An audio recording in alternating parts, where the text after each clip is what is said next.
આજની ધર્મકથા. આજે આપણે ઇતિહાસના પાનાને ઉલ્લેખીએ અને એક એવા વ્યક્તિને ઓળખવાનો પ્રયત્ન કરીએ જેને એકચ્યુઅલી આપણે ઓળખીએ છીએ. એના જીવનના એક નાનકડા પ્રસંગને જાણવો છે. વાત છે ચાણક્યના સમયમાં.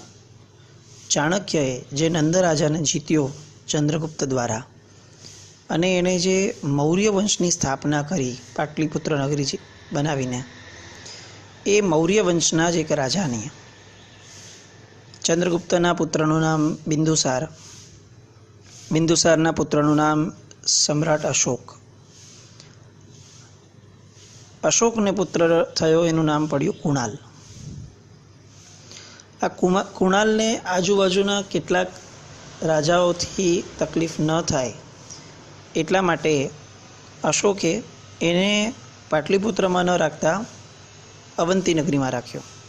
સામ્રાજ્ય એટલું મોટું હતું અશોકનું કે ક્યાંય બી પુત્ર એનો સેફ રહી શકે એવી એને શક્યતા વર્તાય તો એ તરત જ છુપી રીતે એને કુણાલને અવંતીમાં રાખ્યો હતો.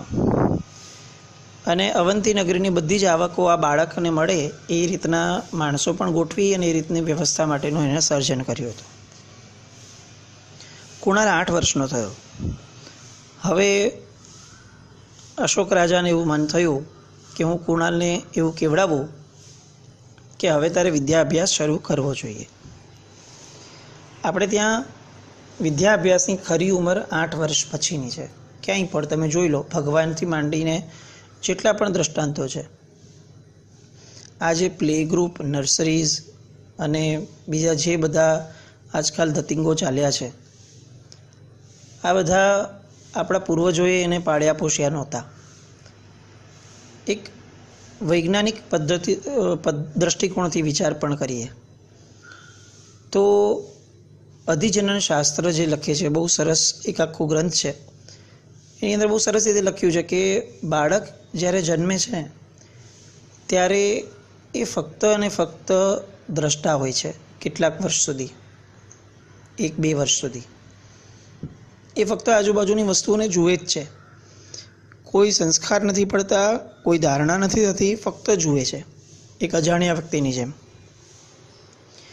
એ પછીથી 3 વર્ષની ઉંમરની આસપાસથી હવે બાળકની અંદર ધીરે ધીરે ગ્રાસ્પિંગ પાવર થોડો સ્ટ્રોંગ આવતો જાય છે. આપણે એની આંગળી પકડવાનું ચાલુ કરીએ તો એ આપણી આંગળીને હવે પકડશે ગ્રીપ સાથે. તો એનો અર્થ એ થયો કે હવે બાળક જે જુએ છે ને, જે એ દ્રષ્ટિ કરે છે, એ બધી વસ્તુઓમાંથી થોડું થોડું કરી અને એને સમજવાનો પ્રયત્ન ચાલુ કરે છે.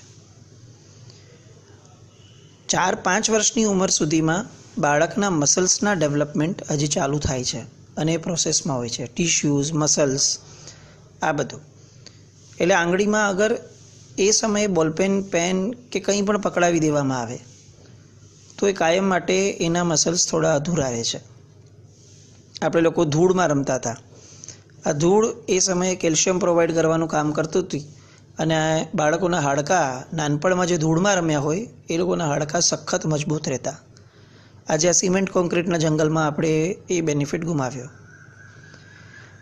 7 વર્ષ 8 વર્ષની ઉંમર સુધી અગર બાળકના મગજ ઉપર કોઈ પણ વસ્તુને ભણવાનો આગ્રહ કરી અને એને ફોકસ સાથે જો શીખવાડવામાં આવે તો એના મગજનો એક ભાગ હંમેશ માટે એ નબળો રહે છે કે બાળક ક્યારે પણ વિચારશીલ નહીં બની શકે. કેમ? કારણ કે એની જિજ્ઞાસા વૃત્તિ એ એટલી જ હોય કે જેટલી એને જાણવાની ઈચ્છા, ચંચળતા છે એ ઉંમરમાં. એટલે એને ચંચળતા રાખવા માટેની આ બાયોલોજિકલ એજમાં ચંચળતા કઢાવડાવી અને ભણવાનું બર્ડન મૂકવું સિન્સિયરિટી સાથે, એ એના મગજ પરનો અત્યાચાર છે.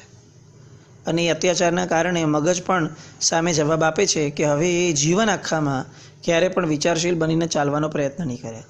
એ ગાડરિયા પ્રવાહમાં ચાલશે અથવા વિચિત્ર રીતે ચાલશે, પણ ગંભીરતાપૂર્વક વિચારણા અને વિચારશીલ બનીને જીવન જીવવાની વાત આ 8 વર્ષ પહેલાં જે લોકોને ભણવાનું પ્રેશર મુકાયું છે એ લોકો માટે નથી. RSSની કેટલીક વિદ્યાશાળાઓને બધું સરસ ચાલતું હોય છે. એ લોકો બહુ સરસ રીતે કહે છે કે 5 વર્ષ પછી અમે ભણાવવાનું ચાલુ કરીએ, પણ બાળકોને ફક્ત બતાવવાનું 8 વર્ષ સુધી બતાવવાનું, એટલે એ પણ એની ઈચ્છા મુજબ. એને અત્યારે ઈચ્છા થઈ કે મારે જોવું છે તો જુએ, 2 મિનિટ પછી રમવાનું મન થઈ ગયું તો રમવા વહે જાય. કારણ કે આ રમતો જ એના જ્ઞાનનો સોર્સ છે 8 વર્ષ સુધી. પરિવારમાં જોયેલી ઘટનાઓ જ એના સંસ્કારોનો સોર્સ છે. આવી બધી વાતો હવે તો ક્યાં કેટલી એપ્લિકેબલ થશે ખબર નથી. કુણાલ 8 વર્ષનો થયો. વિદ્યાભ્યાસ કરવા માટે એને આગ્રહ કરવા માટે એક લેટર લખ્યો, પત્ર લખ્યો. એમાં એમણે લખ્યું કે કુમાર કુણાલ ત્વયા અધિતવ્યમિતિ મદાજ્ઞા અચિરેણ ત્વયા વિધેયા. એટલે કે હે કુણાલ કુમાર, તારે હવે અભ્યાસ કરવો જોઈએ એવી આ મારી આજ્ઞા તું શીઘ્ર અમલમાં મૂક. પત્ર લખી બંધ કરી અને મોકલવાના હતા, ત્યાં કંઈક કામ આવી ગયું એટલે એણે પત્રને સિંહાસન પર રાખી મૂક્યો. એ જ રૂમની અંદર અંધ માતા, એમની ઓરમાન માતા, એ ત્યાંથી પસાર થતી હતી અને એને જોયું. એને તો આમ પણ ઈર્ષ્યા હતી કે મારો પુત્ર ન બને, આમનો પુત્ર કેમ બને સિંહાસન પર રાજા. એટલે એણે એ સમયે સ્માર્ટનેસ વાપરી અને અધિતવ્યમિતિ જે શબ્દ લખ્યો હતો એની જગ્યાએ એણે અંધિતવ્યમ કરી દીધું. ઉપર ખાલી એક નાનકડું ટપકું કરી દીધું. પણ આ ટપકાના કારણે અર્થનો અનર્થ થઈ ગયો. હવે અર્થ એવો થઈ ગયો કે હું એવું ઈચ્છું છું કે તમે અંધ બની જાઓ અને પછી વિદ્યા અભ્યાસ કરો.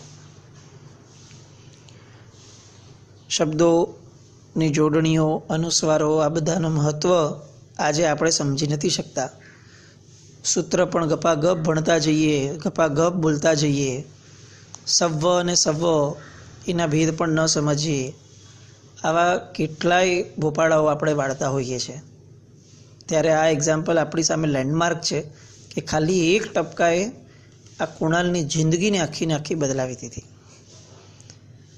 કુણાલને આ લેટર મળે છે અને આ તો આજ્ઞાપાલક દીકરાઓ બધા, આર્ય સંસ્કૃતિ છે એટલે કોઈ ફરીથી પૂછો, વોટ્સએપ તો છે નહીં કે લેટરને વોટ્સએપ કરીને પૂછે કે ભાઈ આ ડોટ છે કે નહીં. અને આવો વિકલ્પ પણ નથી. અને તરત જ વિચારે છે કે મારા કુળમાં કોઈએ પણ પિતાની આજ્ઞાને ઠુકરાવી નથી તો મારાથી કેવી રીતે થાય. 8 વર્ષનો છોકરો લોઢાના સળિયા લઈ તપાવી અને પોતે જ પોતાની આંખમાં નાખીને અંધ બની જાય છે પિતાની આજ્ઞા માનવા માટે. દુઃખનો પાર નથી. આ બાજુ અશોકને ખ્યાલ આવ્યો. અશોક તો રઘવાયો થઈ ગયો કે આવું કેવી રીતે થયું, મારાથી આવી કેવી રીતે ભૂલ કેવી રીતે થઈ ગઈ. અને એણે તરત ચેક કર્યું તો ચેક કરતાં ખબર પડી કે આ તો બધું આ રાણીનું કામ હતું. અને રાણીને એણે રાજમહેલમાંથી કાઢી મૂકી. પણ હવે કુમાર માટેની બધી જ વ્યવસ્થા કરવા માટે એણે પ્રયત્નો ચાલુ કર્યા.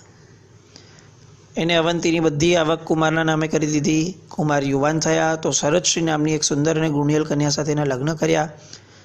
આવી રીતે એ અવંતીમાં જીવે છે. અને આ બાજુ સમ્રાટ અશોક એ અહીંયા જ પાટલીપુત્રમાં પોતાનું રાજ્ય પસાર કરે છે. મળવાનું થતું જ નથી કારણ કે રાજ્યની વ્યસ્તતા એટલી બધી છે. હવે કુણાલને દીકરો થાય છે અને એને હવે વિચાર આવે છે કે મને તો રાજ્ય ન મળ્યું, પણ મને જે થયું એ મારા દીકરા સાથે ન થવું જોઈએ. પણ હવે એ પોતાના પિતા સુધી પહોંચાડવું કેવી રીતે? તો એને સ્માર્ટનેસ વાપરી. પોતે ગીત સંગીતમાં બહુ જ નિષ્ણાત થઈ ગયો હતો એટલે હવે એણે પોતાના એક માણસો સાથે પાટલીપુત્ર જઈ અને ત્યાં એક કાર્યક્રમ, મોટો જલસો કરવાનો એને કેવડાવ્યો નામ આપ્યા વગર. અને ગાંધર્વ કળાના કુશળ ગાયક એ અહીંયા હવે આવવાના છે. આવું બધે જાહેરાતો થઈ. સમ્રાટ અશોકને પણ આમંત્રણ અપાયું અને અશોક પણ સંગીત સભામાં પધાર્યા. કુણાલે એના બધા માણસોને કહી દીધું હતું કે ઝીણા પડદા જેવો એક રાખજો જેમાં હું વગાડીશ. ધીમે ધીમે એણે સંગીત શરૂ કર્યું. સ્વર ઘૂંટાવા લાગ્યા અને એકદમ દિવ્ય વાતાવરણ થવા લાગ્યું. રાગ રાગિણીનો એટલું જબરદસ્ત જલસો પડ્યો કે લોકો ડોલવા લાગ્યા. અને પ્રસન્નતા સાથે રાજાએ કીધું, વાહ વાહ ગાયક, તમારું સંગીત તો જોરદાર છે. બોલો તમારે શું જોઈએ છે? તમે જે માગો તે આપવાની મારી તૈયારી છે. અને કુણાલે કહ્યું કે હું ચંદ્રગુપ્તનો પ્રપૌત્ર, બિંદુસારનો પૌત્ર અને સમ્રાટ અશોકનો પુત્ર, અંધપુત્ર કાકીણી માંગુ છું. ત્યારે સમ્રાટ એકદમ ચોંકી ગયા અને પૂછ્યું કે તમારું નામ શું છે? તો કે હું કુણાલ નામનો તમારો જ દીકરો છું, અને આ તમારા આજ્ઞાપત્રથી જે આંધળો થયો હતો એ પછીથી મારા પુત્રને આવું ન થાય એટલા માટે કાકીણી એટલે કે રાજ્ય માગું છું. અને આ સાંભળીને રાજા એને પૂછ્યું કે શું વાત કરે છે, તારે છે કે અહીંયા આવું પડ્યું, પુત્ર થયો તને, શું નામ રાખ્યું છે? અને એ સમયે કુણાલે કીધું કે ભાઈ હમણાં જ પુત્ર થયો છે, તો એનું નામ હમણાં એટલે કે સંપ્રતિ રાખું છું. આ સંપ્રતિ પ્રિયદર્શન નામનો જે પુત્ર થયો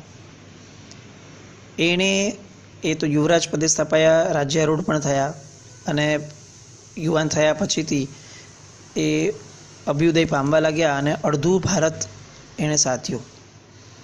પરમ શ્રાવક હતા. 1.25 લાખ જીન મંદિર, 1.25 કરોડ જીન બિંબ એમણે ભરાવ્યા. મુદ્દો એક છે, એક તો ઇતિહાસની કેટલીક વાર્તાઓને જો આપણે નહીં સમજીએ તો આપણી સંસ્કૃતિઓ એ આપણને ઇન્સ્પિરેશન નહીં આપે. નાનપણથી આપણે એ જ ભણ્યા છીએ કે સમ્રાટ અશોક એ યુદ્ધભૂમિ ઉપર ઘવાયા અને બૌદ્ધ ધર્મનો સ્વીકાર કર્યો, જ્યારે હકીકત એ નથી. ઇતિહાસ એમ કહે છે કે સમ્રાટ અશોક છેક સુધી જૈન મતને માનનારા રહ્યા, અને જૈન મતના પ્રચાર અર્થે એમણે કેટલા બધા જિનાલયો અને કેટલા બધા લોકોને મેસેન્જર્સ તરીકે આર્ય દેશના એવા ખૂણામાં મોકલતા અને એવા વિદેશમાં પણ મોકલતા કે જેના કારણે જૈન ધર્મનો પ્રચાર થાય. પરિસ્થિતિ આપણને ખબર જ નથી, એટલે આપણા જાણકારીમાં એ ફક્ત ને ફક્ત બૌદ્ધ ધર્મી રહ્યો. અને આ સંપ્રતિ એણે જૈન ધર્મનું એટલું ગજબ કામ કર્યું, દેરાસર અને ઉપાશ્રય બનાવ્યા, એની ના નથી, એ તો બહુ સરસ કામ, શ્રેષ્ઠ કામ છે. એના કરતાં શ્રેષ્ઠ કામ એમણે એ કર્યું કે અનાર્ય દેશોની અંદર એમણે શ્રાવકોને તૈયાર કરી અને મોકલ્યા, અને ભેગા આખા ફેમિલી મોકલે. એના કારણે 2-4-6 મહિનાની અંદર એ જે અનાર્ય ગામોમાં જતા ત્યાં આગળ ધર્મનો પ્રચાર થવા લાગ્યો, લોકોને ધર્મ ગમવા લાગ્યો, અને ધીરે ધીરે ત્યાંના લોકો પણ ધર્મ પ્રત્યે થોડા બહુ અભિભૂત થયા. અને ત્યાંથી જ એ લોકો સંપ્રતિને વિનંતી કરતા કે હવે અહીંયા બધું બરાબર છે તો તમે દેરાસર બનાવડાવો. અને એમ કરતાં કેટલાય સંખ્યાબંધ ગામડાઓની અંદર કે જ્યાં ધર્મનું કોઈ નામ ન હતું, જૈન ધર્મનું, ત્યાં આગળ પણ જિનાલયો બનતા થયા. આપણને પણ પ્રશ્ન થાય કે 1.25 લાખ જિનાલયો ક્યાં બન્યા હશે? પણ આ બનાવ્યા પાછળની મહેનતો છે. ખાલી પૈસાનો ખર્ચો નહોતો, એક વિઝન હતું, એક દ્રષ્ટિ હતી. આજે આપણે એ વિઝન અને દ્રષ્ટિથી દૂર છીએ. સૌથી પહેલાં તો આપણા સૂત્રો ગોખવાની પરંપરામાં આપણે દ્રષ્ટિકોણ મૂકવાની સખત જરૂર છે. એક નાનકડું ટપકું જો અર્થનો અનર્થ કરી દેતું હોય તો આપણે સમજવું જ પડશે કે આપણા સૂત્રોનો જો આપણે પ્રોપરલી સ્વાધ્યાય નહીં કરીએ, શબ્દના ઉચ્ચારણ સાથેનો, અને શબ્દ છે એની સંપદા છે, ક્યાંક અટકવું જોઈએ, ક્યાં ન અટકવું જોઈએ, અને ક્યાં ડબલ અક્ષર છે તો પેલા અક્ષર ઉપર વજન આપીને બોલવું જોઈએ, આવી કોઈ પણ વસ્તુઓ વ્યાકરણની આપણે નહીં શીખીએ અને ફક્ત પોપટની જેમ સૂત્રો ભણીએ રાખશું, અર્થ તરફ નહીં જઈએ, તો આ જ એક મોટો અનર્થ સદશે. એટલે ખાસ પાઠશાળાઓમાં, આપણા ઘરોમાં આપણે સૂત્રની સાથે એના ઉચ્ચારની શુદ્ધિનો પણ એટલો જ આગ્રહ રાખીએ. અને લોકડાઉનના સમયની અંદર બીજું કાંઈ ન કરી શકીએ તો છેવટે આપણે જેટલા સૂત્રો ભણ્યા છે, ભલે ને નવકાર, ચાલો, પણ એક નવકારમાંથી પણ કમસે કમ 5-6 અશુદ્ધિ તો નીકળશે. તો આજે આપણે એ સંકલ્પ કરીએ કે નવું કંઈ પણ ભણતા પહેલાં જૂનાને શુદ્ધ કરીએ, એના અર્થનો અનર્થ ન થાય, આપણે નવા જ્ઞાનાવરણીય ન બાંધીએ. એ માટે સૌથી પહેલાં એ સૂત્રને બહુ જ માવજતપૂર્વક બોલવાનો આગ્રહ રાખીએ, વાંચન કરીએ કે ભાઈ સંપદા કેવી રીતે બોલાય, ઉચ્ચાર કેવી રીતે હોય, આવડતું હોવા છતાં વાંચીને બોલીએ, જેથી ખબર પડે કે અહીંયા અનુસ્વાર છે, અહીંયા વિસર્ગ છે. આ બધી ટર્મ્સ નહીં સમજીએ અને બહુ ઇંગ્લિશના ફાંકામાં રહેશું તો જીવનની જે મહત્ત્વની વિચારણાઓ છે એ ઘણી બધી વિચારણાઓ માટે મગજ તૈયાર જ નહીં થાય. એટલે ખાસ એક તો ઇતિહાસ ભણીએ. આવા કેટલાય ઇતિહાસો મુગલ સમયના, ચાણક્યના સમયના, કુમારપાળ મહારાજાના સમયના, કે જેમાં આપણી આર્ય સંસ્કૃતિ, આપણો હિન્દુ ધર્મ, આપણો જૈન ધર્મ એ કેટલો ઉજ્જવળ હતો એની વાતો જો આ પેઢી સુધી પહોંચાડશું જ નહીં તો કેવી રીતે ચાલશે? અમે હમણાં કલા સંસ્કાર વાટિકામાં 1 મહિના સુધી આખો મોગલ ઇતિહાસ સમજાવેલો કે જેનાથી બાળકો સુધી વાત પહોંચે કે આપણા પૂર્વજોએ કેટલી જબરદસ્ત કુરબાનીઓ આપી, કેટલી જબરદસ્ત યુદ્ધની કળાઓને ખીલવી અને આપણા સુધી આ આર્ય દેશને, આ ધર્મને, આર્ય ધર્મને આપણા સુધી ટકાવ્યો છે. નહીં તો આપણે ક્યારના અનાર્ય થઈ ગયા હોત.